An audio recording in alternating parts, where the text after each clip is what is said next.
Bawku Central MP Mahama Yariga has filed a motion in Parliament on behalf of the minority seeking that the House rejects the constitutional instrument that will allow the EC to register new voters based on a new set of rules. The new CI, if passed by Parliament, will remove the voter's ID card as a registration document for a new voter ID, but allow for the use of the Ghana card. My colleague Joseph Opoku joins us live from Parliament with more on this. Joseph, what have you gleaned, what have you been able to gather from the MPs regarding this latest development?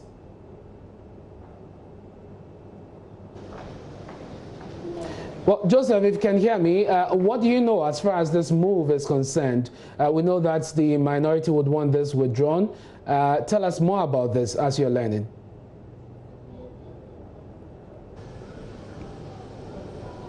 Hello. Yes, Joseph, we can hear you. And I know that you're learning more about this move by MP for Bawku Central, Mahama Yariga, who wants to initiate moves to get the House to reject the CI that will regulate the registration of new voters for the December polls. What more can you tell us?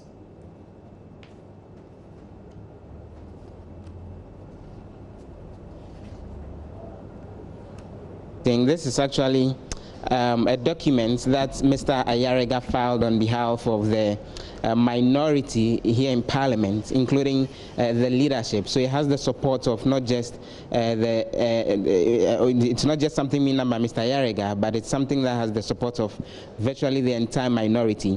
And essentially they're asking that Parliament takes a decision and goes ahead to reject the constitutional instruments that would allow for the new voters register to actually come into being with the expected changes that actually have to do with the removal of people who would come in with the old voters register as possible registrants. As we know, it's captured in the old documentation, and also to allow for the use of the Ghana card. That document was actually filed on the 19th of May from what we gather, but the opportunity has been given yet for that motion to be filed and moved on the floor of Parliament itself. We're waiting for that to be done, and so it's unclear when the Speaker will give the green light in order for that to be done. But once that green light is given, Mr. Ayariga would go ahead and move the motion, give the details of why he thinks the CI should actually be rejected, and once that is done, then the House will vote on it. If the majority vote in its favor, then we'll see a situation where the House will be rejecting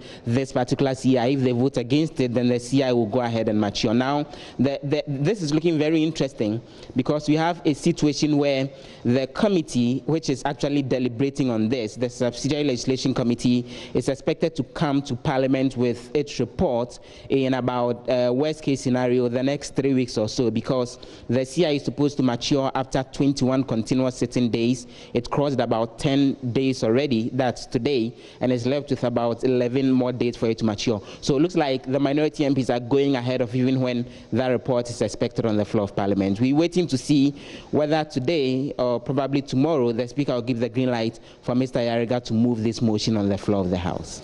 And Joseph, this is very interesting because Mahama Yariga himself is on that committee, the Subsidiary Legislation Committee. And so it is interesting that he is going ahead of the committee's report, ahead of the maturity date, to take this move. I'm sure that his colleagues on the other side you have been speaking to are questioning this move. What have they been telling you?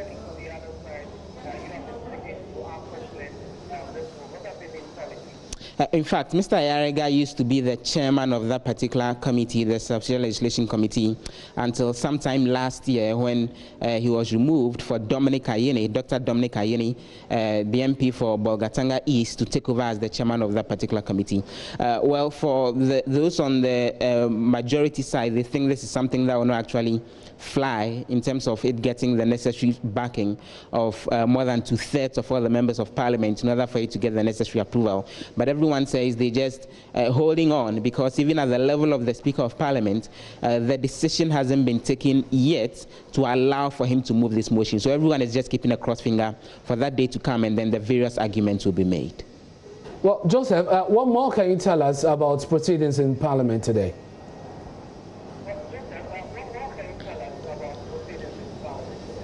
Later today, the House will be dealing with a number of items, including the Education Regulatory Bill.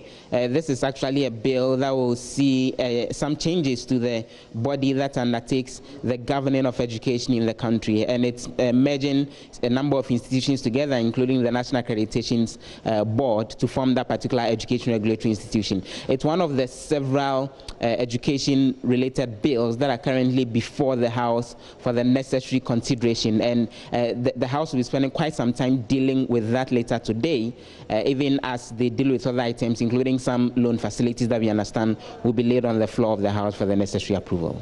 So thank you very much for that update from Parliament on talking about the education bill. We'll be exploring that later here on Newsdesk with the chairman of the committee, who will be joining us shortly. We understand that the committee has received quite a number of comments, memorandum on this bill, and we'll be exploring that later here on News.